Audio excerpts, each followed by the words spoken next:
interview with the authors of the Vegan Ketogenic Diet.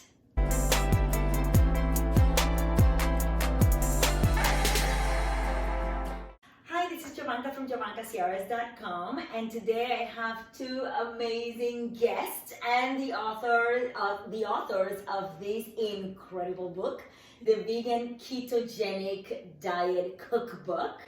Welcome, Whitney and Nicole. Thank you for being here. Thank you. So excited to have you here.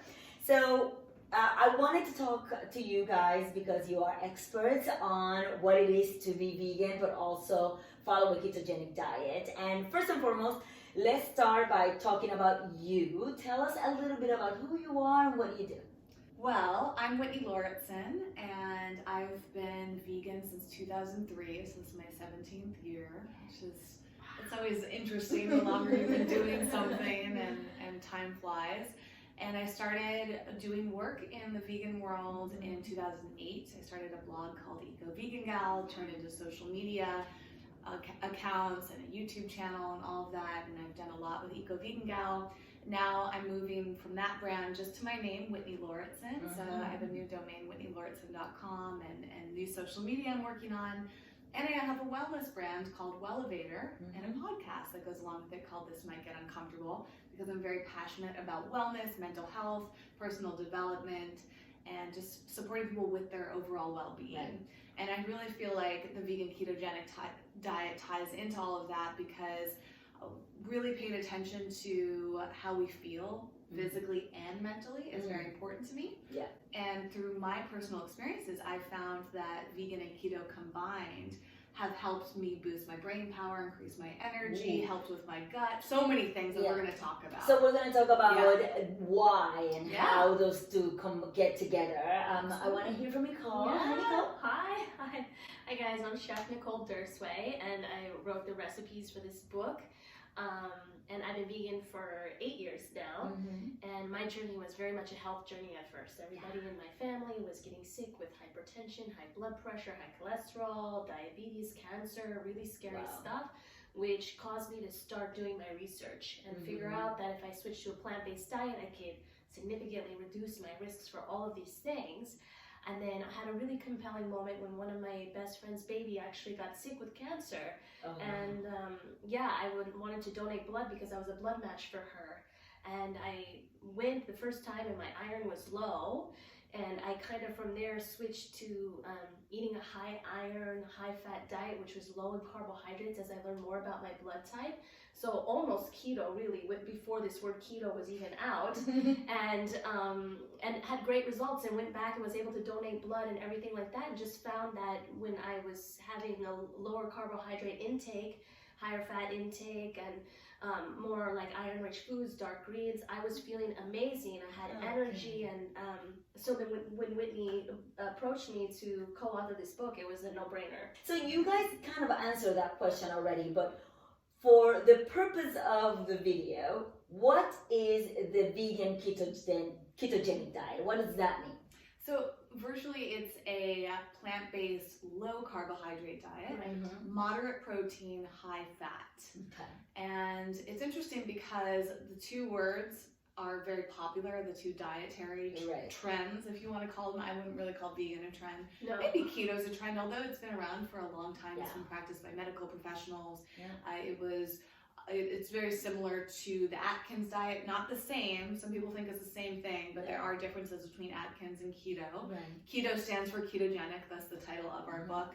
And we really want to show that you can do both at the same time. Yeah. Because a lot of people want to go plant-based, to go vegan, and a lot of people are curious about the keto diet because of its benefits and because it's trendy. People just naturally become curious. Yeah. And we want to show that you can do both, and that way you're not only taking good care of your body, but you're also being mindful of your impact on the environment as well as animals, and raising your compassion. Absolutely. And I hear of people all the time saying these two terms are contradictory.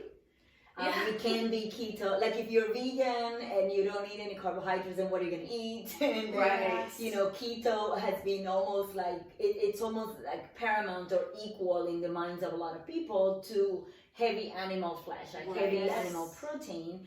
but they're not contradictory, correct? No, and we really just trying to raise awareness with that. I know part of, as a chef, what I did was to just literally workshop this, right? Because there wasn't a ton of information out. But there's all these vegetables that fell under like keto-friendly vegetables, and I literally just got all the vegetables, laid it out, and was like, okay, this is a play workshop. And there's actually, when you focus on what you can have, there's so much you can have. There's still a ton. I love the positivity of that. Let's focus on what we can have, and it's just so much. We have a chart in the book about vegetables to have and enjoy plentifully. Some nuts and seeds. Yeah, nuts and seeds. Some fruits, actually. Some fruits even.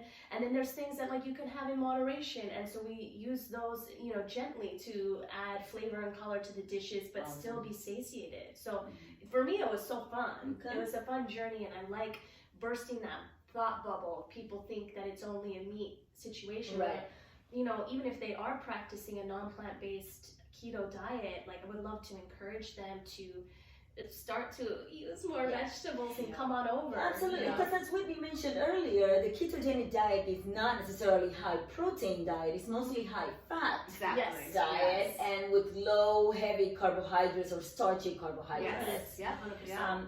So you both have been vegan for a very long time, which means that you have embraced this lifestyle of compassion and a highly healthy diet that's good for longevity and who look good for the planet. But why did you turn to the ketogenic part of the vegan side of this? Well, for me, I was out of curiosity, and in August 2018, I was actually struggling with some excess weight, and I was very frustrated. I'd heard people talking about keto, and I wish in hindsight that just like when I went vegan, it was like one of those I'll just try it out type of things when I went keto, and I wish that I had documented or thought more mindfully about why that specific thing appealed to me. It just kind of gradually happened, just like veganism. I was curious, I'd heard about it, and I thought, let me just see what this is like. And in August 2018, there just wasn't nearly as much information about vegan keto that I was easily finding. I think it was out there, but it was hard to find back then. So when I searched in Google like vegan keto, barely anything came up. And I felt insecure about it, but I wanted to try it anyway. So I started to kind of figure it out on my own, piece together pieces of information. I would veganize keto recipes and all of that. And I started to feel better. For me, it wasn't just about weight. I feel like weight is often the result of a lot of factors. Right? When you're gaining weight and you don't understand why, which is what was happening to me.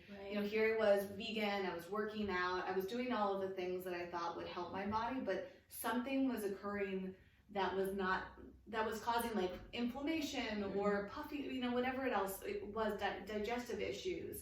So when I tried keto, I started to lose weight. I could have just stopped there, as some people do. Some people do keto very temporarily to lose weight. But for me, I continued to do it, and still to this day, eat a low-carb diet, not necessarily keto, but lower carb. And I continue to do that because it makes me feel very good. So in the book, we have a section about like some of the big benefits. And for me, one of the big benefits is digestion. I found a huge increase in my digestive health. I felt so much better, which I think is one of the main reasons I was able to lose weight through keto. And so I just kind of stuck with it, and then eventually that inspired me to write the book. One of the things that I always tell people is to do a little bit of research and be curious about the idea of of learning new things and incorporate them slowly into your diet. I know that there's a lot of experts out there that say that a ketogenic diet is not supposed to be done on a long-term basis. It's actually not. It's not that it's not the healthiest, but it's not designed to be done, you know, for months and months and months. What's your guys' take? And I know that you mentioned that in the book. We do, we have a section in here, and that's something that I was really interested in, one of my favorite resources is Dr. Joseph Mercola. He writes a lot about keto, and he calls it something else, which off the top of my head I'm blanking on. And he wrote a great book called Fat for Fuel. And in it, and in some of his other books, he talks about, you know, the benefits of doing it long term versus short term, and it really just depends on your goals and your physical health. Right. Some people, doctors will recommend that they do it long term, and he does recommend that for some people based on what I'm interpreting, right? I'm not a medical professional, right? So it's all about my interpretation of it. Right. And then I've also read him talk about how it should be done intermittently. Right. So they call it cyclical keto, meaning that you go through cycles of higher carb days. So some people call it carb loading, where maybe once a week or once every few weeks, they will eat more carbs and let their body have that day, and then they go back into eating low carb again. So that's one technique, and we do write about it in the book on page 8. There's another functional medicine provider named Anthony Gustin who talks about how you should do it for 2 to 8 weeks, and then you cycle in the amount of carbs and proteins, and then do periods of partial fasting. Oh, wow. Yeah. So just like you said, it's important to do the research, right? Absolutely. And not make any assumptions, plus talk to a medical professional is something I highly recommend, because each of us are unique. We have different situations, different goals, different bodies. So you both mentioned that you've had personal experience with the ketogenic diet.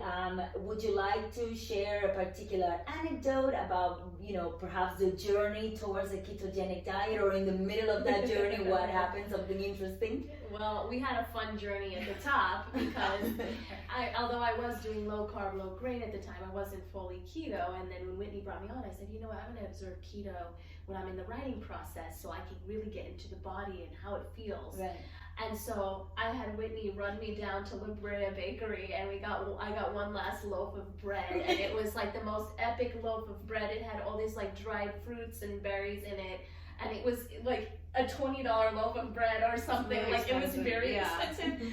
And so we had like this last hurrah, and then I just dropped into it. So that was like kind of silly, but it was so fun. I thought we were running off to Vegas or something. I was like, that's my plan, actually. I'm planning on doing 6 weeks of keto. It will be my first time ever, because I love my rice and my bread. So I'm a little scared, but I'm going to use obviously some of your recipes and hopefully document the process. Document? Wow. I'm going to try to document it. I don't have a lot of weight to lose, about 8 or 9 pounds. Yeah. But I'm hoping that it actually helps. I'm a little scared, but I'll keep you all posted. Yeah. Well, that's the thing, you know, some people are afraid to try different diets, especially if they don't want to lose weight. But I really believe that your body's going to take care of you, right? Especially if you're very mindful about it. One thing that we focus on in this book is a whole foods approach to it, right? So you're not eating a ton of processed foods. Right. You're really actually nourishing yourself. So you might not lose any weight. You might just feel all the other benefits. You might feel the mental clarity, the increased energy, the improved digestion. There are a lot of benefits beyond weight loss, and we actually don't really want to encourage people to look at it from a weight loss perspective. Right. We want to encourage them to experiment with something new, to increase the amount of high quality foods that they're having, maybe to increase their performance, as Nicole has experienced as well. Yeah. And in terms of an anecdote for me, I really found it very helpful, because one of the other benefits of keto is reducing your cravings. And for me, I've struggled a lot with food addictions over my life. I've had an eating disorder when I was in high school and college. And so food has been a bit of a battle for me, and something that I kind of will tend to obsess over, or I'll find like a losing control. I work a little bit better when I'm under some sort of structure, not in terms of restricting myself, because that is an eating disorder tendency, but having some guidelines for myself actually empowers me. So for me, keto has been really nice, because I mentioned all those great benefits and how it's really empowered me in a lot of great ways. But B, it helps me reduce my sugar cravings and cravings in general, which I think is a wonderful benefit. Right. So I find myself enjoying these keto foods and feeling so fulfilled. When you're eating a higher fat diet, you tend to just feel more satisfied, right? A lot of us have been taught, or we've been led to believe that fat is something to avoid. Right. We think that if you eat fat, you're going to have fat on your body, which isn't necessarily true. In fact, there's a lot of data that's come out about having a high quality, high fat diet can benefit your brain and just keep you satisfied to reduce the craving. So that worked for me. And we have in front of us a fried rice made with cauliflower rice. So we're going to talk about that in 2 seconds. I just wanted, now that we're talking about the food, and you mentioned fats, because part of the big problem that people have with the ketogenic diet is like, fat is very high in calories, right? So if you're going to consume a diet that is mostly fat, you'll end up not consuming a lot of food. Or that's what people think. But also one of my biggest misconceptions before I read the book was a taste issue.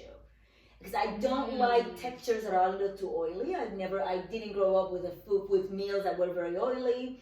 So I know that people say, is it gonna taste good if it doesn't have my potatoes or my rice? And your recipes have a lot of flavors. Like this recipe has something like 8 or 9 different yummy things, like tamari sauce, like nutritional yeast, like turmeric, you name it, ginger powder. Tell us a little bit about the flavors and how your recipes try to take that into account so that people are excited about these things. Totally. I think there's still an old school mentality out there that if it's going to be healthy, we have to just steam or boil it and serve it plain with nothing. And the truth is like all these spices, dried herbs, everything like that, they really add like very little to zero to the dish in terms of carbohydrates, sugars, or calories, but it just adds like a punch of flavor. And there's no reason not to be generous, and I like to even layer spices, dried spices with fresh herbs, and it's such a fun experience to just awaken all the senses. You're cutting the fresh rosemary or chopping the chives, and we use a lot of cilantro and parsley in the dishes too, which brings a lot of flavor, but also adds to detoxify the body and remove the heavy metals. So you don't have to be scared of spices. They are your friends, and just because it's healthy doesn't mean it's no fun. It's a lot of fun.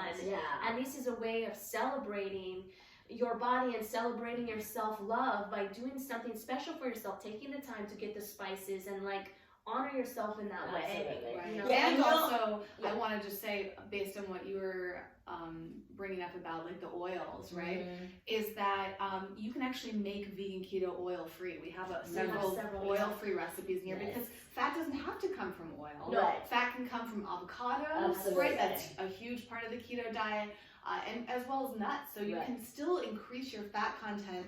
Although, we both love coconut oil. We love really high quality extra virgin olive oil. Those are the 2 big staples of this diet. And there's a few other really great high quality oils out there. So you can try different oils to get different flavors. And you can eat oil free if you prefer. And embrace. And you all know me as an herbalist. I talk a lot about incorporating natural cures, herbs, and plant medicine into your diet, not only for flavor, but for health and wellness. So let's taste the food. Great. You made this yourself too. I made this, guys. Okay, so I'm so proud of you. So tell us a little bit about this particular recipe. This is a fried cauliflower rice recipe, and I have it here. Tell us what this particular recipe has. So this has peas, which is going to be great for protein, a little bit of carrot. There's tofu in here. There's the cauliflower rice, which is just, you can buy cauliflower already riced, or if you don't have that available, you can just buy the whole cauliflower and pulse it in the food processor until it turns into rice. There's turmeric in here, which is really good, anti-inflammatory. Nutritional yeast, which has full B vitamins, really good for you. What else? It has ginger powder. Ginger, also anti-inflammatory, get the circulation going. Tamari sauce, tahini sauce. Right. It has tahini sauce, which we love. And that's the healthy fat in this dish is sourced from the tahini, which is the sesame seed paste, and we love that. I'm addicted to it, and it just takes on so many different flavors, depending from desserts to savory foods. Tahini is really great. And also, it's really great to help recalcify the body, which I think, you know, I love as a woman. You know, my mom is a little pre-osteoporosis, so we're really already focusing on how to keep the calcium really healthy in the body. So this is so good. Yeah, you did a great job. Honestly, like well executed. Yeah. So listen, you made it. She came up with the recipe. You prepared it. Could you imagine like the pressure of having to perform and make a recipe and bring it to the chef that actually created it? I was so nervous. You're so brave. You did great. Amazing. This took about 20 minutes to prep. And a total of about 30 or 35 minutes to cook. And I just put some music on, and like before I noticed, this thing was done. Yes. And it yields something like 6 or 7 There was a lot. servings. There was a lot. Did you try it before you came over? I tried a little bit because I wanted to experience the reality in front of me. Nice and hot. But I wanted to make sure that it wasn't like horrendous and everybody was going to be faking it. You did so well. I haven't tried this recipe from them. It's There's 75 recipes in the book. I have not tried them all. And it kind of reminds me, because there's the tofu in there and the turmeric, it reminds me of like a tofu scramble with cauliflower in it. So it's almost like you really could have it yummy for breakfast. Yeah, it's yummy and it's actually satisfying. Yeah, it's really satisfying. So once again, ladies, thank you so much for allowing us into your house and teaching us about the lifestyle, the vegan ketogenic lifestyle. The book is out already. And it's available everywhere where books are sold, presumably. I hope so. It's definitely on Amazon, which is the easiest, most universal. It's in Barnes & Noble, Target, Walmart, a few other retailers. If you just search for it, you can find it. And if you see it in a bookstore, please take a picture. Yeah. So before I let you go, I'm going to put their description and their links on the description area of this video. But very quickly, where can people find you? I'm at whitneylauritsen.com, and you can find me either at EcoVeganGal on social media or at WhitLauritsen, WhitLauritsen. And I just got a new website, Nicoracle.com. What? I didn't know that. Because no one could ever spell my last name, so it's Oracle with the N-I-C in front of it, so Nicoracle. And then on social media at Nicole Dursway, and you can get my Instagram and YouTube, everything like that. Absolutely. Get the book. Follow the ladies. I've been a fan of Whitney and now a new fan of Nicole for forever. The recipes are incredible, and I think it will be just a great addition to your vegan lifestyle and your vegan recipe kind of like library. So any comments, questions, suggestions, make sure that you leave a comment below. We want to start a conversation, and I'll make sure that I'll share your feedback with the ladies. Of course, remember to follow me and subscribe for more tips and a jolt of motivation for your healthy, happy, and beautiful life. Thank you so much for having me. Thank you, ladies. Thanks for having us. Bye.